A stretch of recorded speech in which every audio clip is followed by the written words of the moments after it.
The Pixel 4 is doomed unless...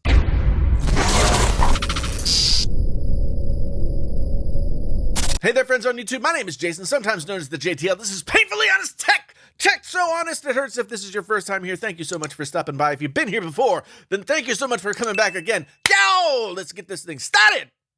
Okay, it's time we're painfully honest about the state of the Google Pixel. We're entering year 4 of the Pixel experiment, and I think it's fair to say that besides the camera, the Pixel has been troubled.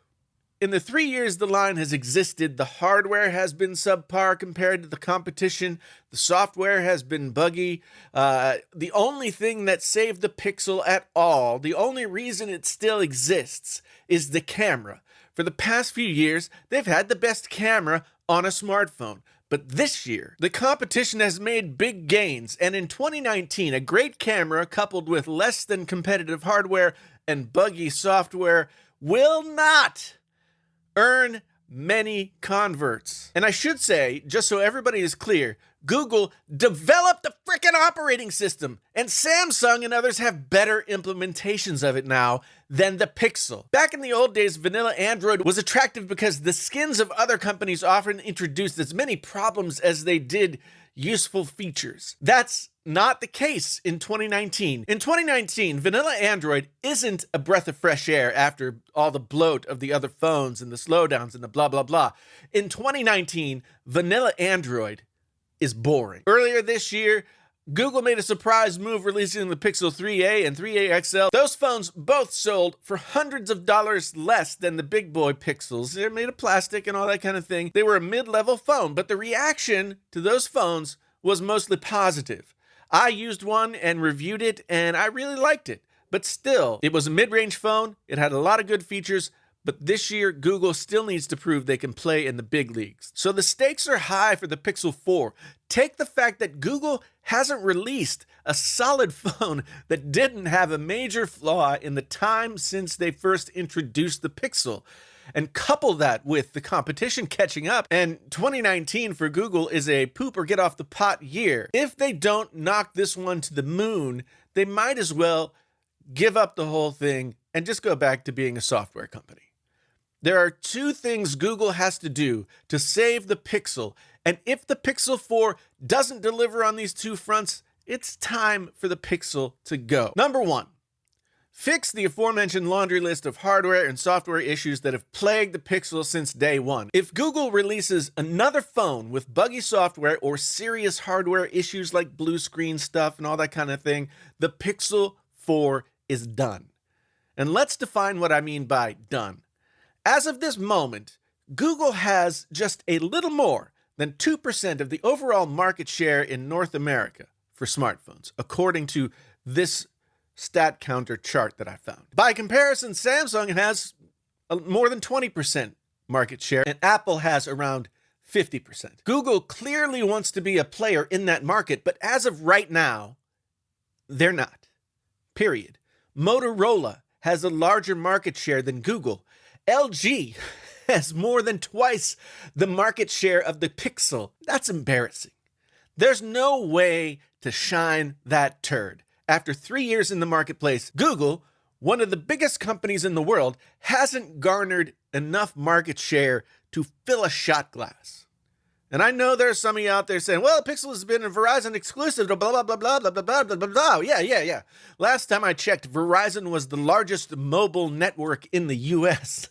If the Pixel was any good, they should have at least gotten a larger market share than 2% by being on Verizon.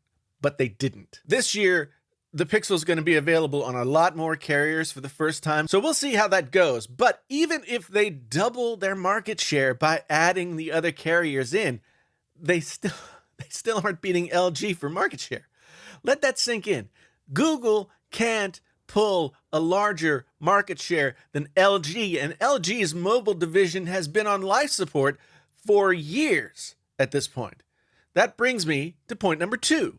If Google wants to actually be a player in the smartphone market, not only do they have to stop screwing up the hardware and relying on the camera to sell units, they have to give people a reason to choose the Pixel over the iPhone or any of Samsung's offerings. The most compelling way to do that would be to offer a phone that has flagship features for hundreds of dollars less than the other flagships. Last week, there were rumors that the Pixel 4 was going to be priced at or near the same prices as Samsung's and Apple's offerings. There's not a single regular, average, everyday person who's going to walk into a carrier store and be like, well, I've used Apple/Samsung for these many years, but what the heck? This Google phone, I'll give it a try. It's the same price. It must be just as good.